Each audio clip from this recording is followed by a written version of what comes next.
Hello everybody, welcome back to the annual Woodward Dream Cruise at M1. Not the racetrack M1 Concourse, but the actual Woodward Avenue, the first in Michigan. I know I'm technically late by about a week and a bit, but I wanted to do this properly. I didn't want to rush out over a week, and I wanted to do it properly and treat these cars with the respect that they deserve. So saying that, let's kick it off with the Italians, with the Fiat Bertone X19, a sort of baby Italian mid-engine supercar, if you can call it that.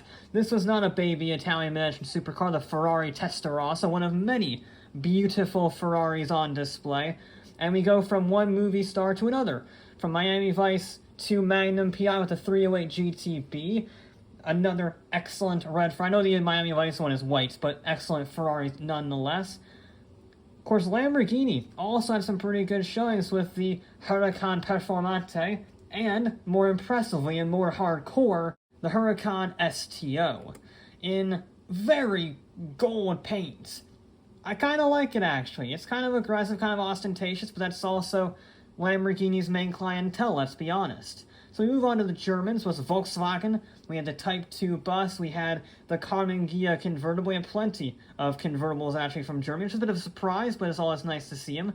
Audi really stood up with not only the R8 from the first generation, but also the Audi Quattro, the original Group 4 coupe that dominated the WRC and changed it forever. Fantastic to see an Quattro in the flesh. You don't see those very often. We move on to Mercedes with the SSK Roadster, another excellent open-top vehicle from them.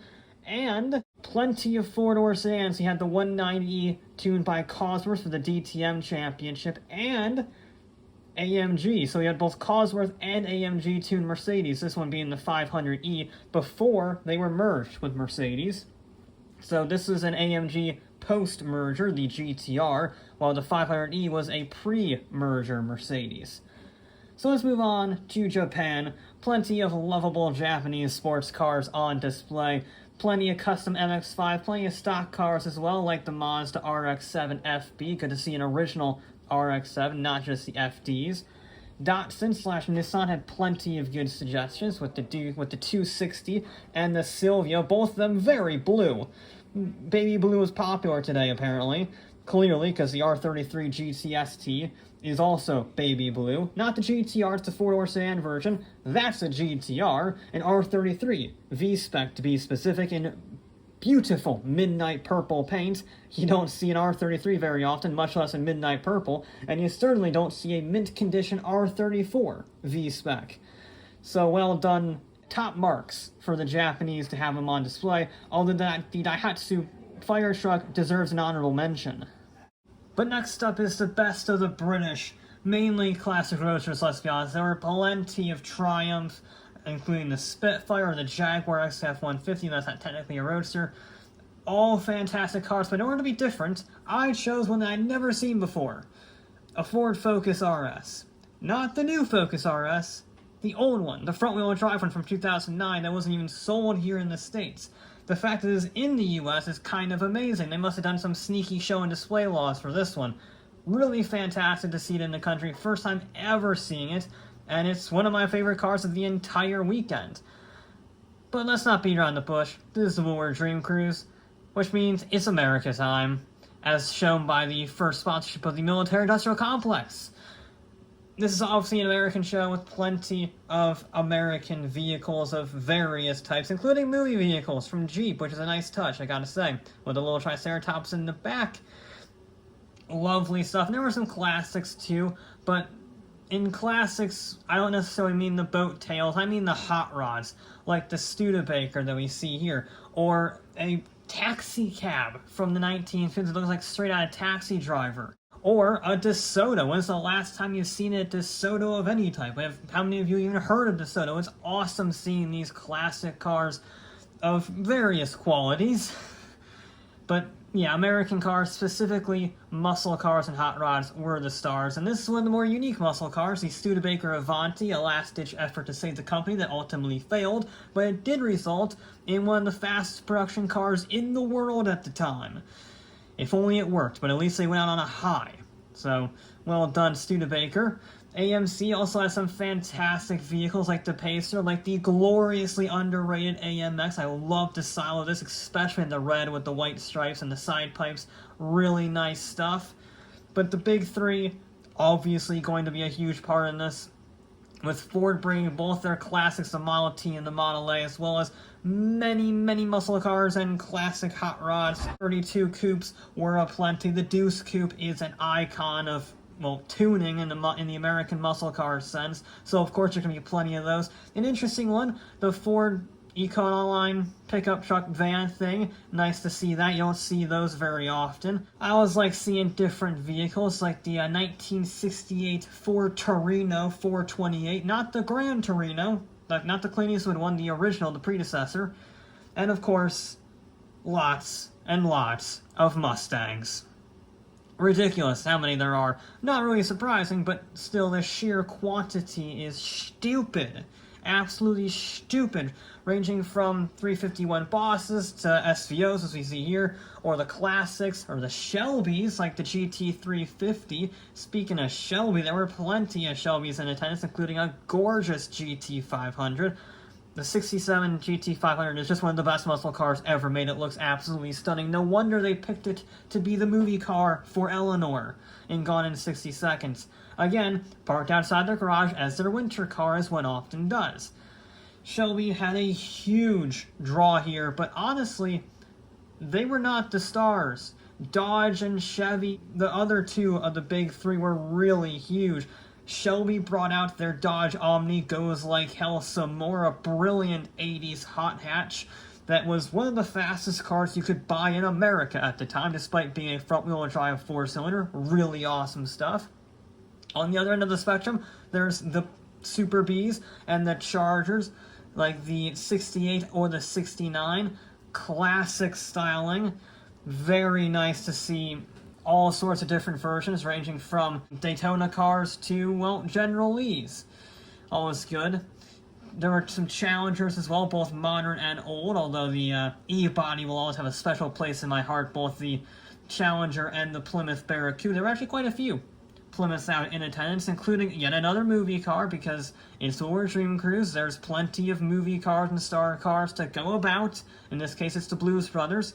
Or you can go with Dodge and the pickup trucks galore. That one had an articulating bed, and this was one of the fastest muscle cars you could get at the time, using a loophole in the regulations, the Little Red Express. Nice touch.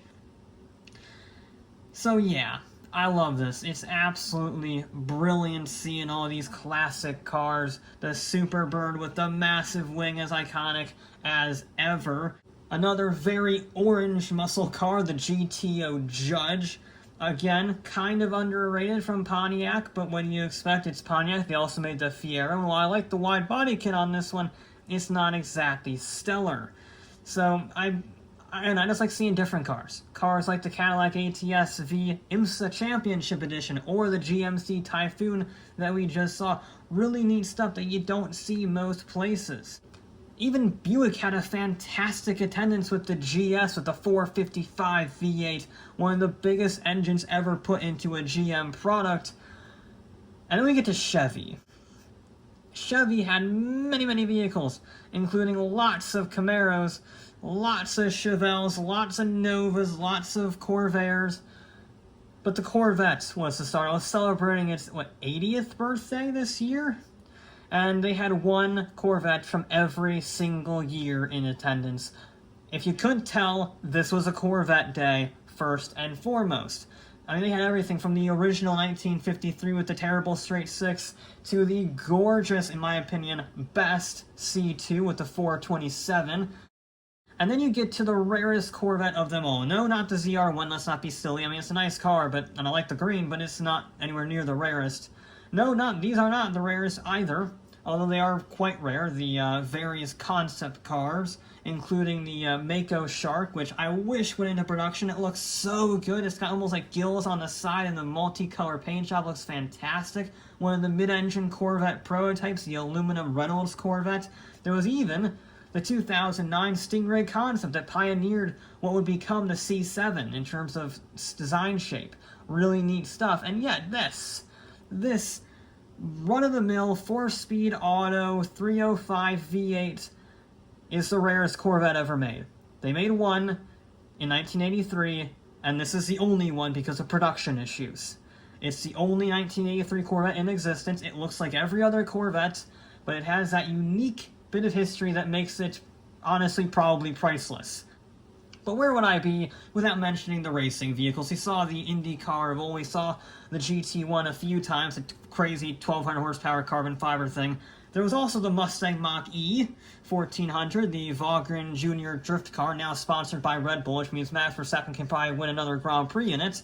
Nice to see that, never seen that before. But again, it's Woodward, dragsters, gasters, the whole 9 yards. That is the race car of choice. That's what you expect to see in all these, and it did not disappoint. There were not one, not two, but 3 Dodge LO23 Darts. They only made about 80 of them, and to see 3 of them at the same event is pretty special. In fact, the whole super stock B-class production class, I guess, was in attendance, and you could even track the entire history of the Dodge Ram Chargers from beginning to end. I mean, this is their original Plymouth from the 1940s, the car that started the Ram Chargers. This was their project car from back in the day, and it's so fascinating tracking the history of the Ram Chargers from Plymouth to Dodge, back to Plymouth, back to Dodge, back to Plymouth. I mean, they just keep messing about with all sorts of Chrysler products and seeing the history, the evolution of the dragster, specifically their dragsters. It's a really special sight to see, and you will probably never see all of these different Ram Charger vehicles together in one place for a very long time, so it's a lovely sight to see them all together. And speaking of seeing a lovely sight all thing together, rally cars were a surprising addition to this year's Woodward Cruise, but one that I welcome very much. I love rally cars. Seeing a Group 4 Audi Quattro, not the actual WRC Quattro, this is a converted road car. So they took basically this car, the road vehicle, and then turned it into a historic rally car that competes in the Group 4 class. So it's not a true WRC car, but it's pretty darn close, and it's fantastic to see a Quattro in full rallying spec glory. There was also a Mazda RX-7 FC. This is a lovely sight to see, a rotary rally car. Wish it had gone around the track, but it's still nice to see it static nonetheless. Now this is an interesting one. The Sierra XR8 from Ford, which is already a pretty rare Sierra because it's from South Africa and has a Mustang V8 in it instead of a normal 4-cylinder.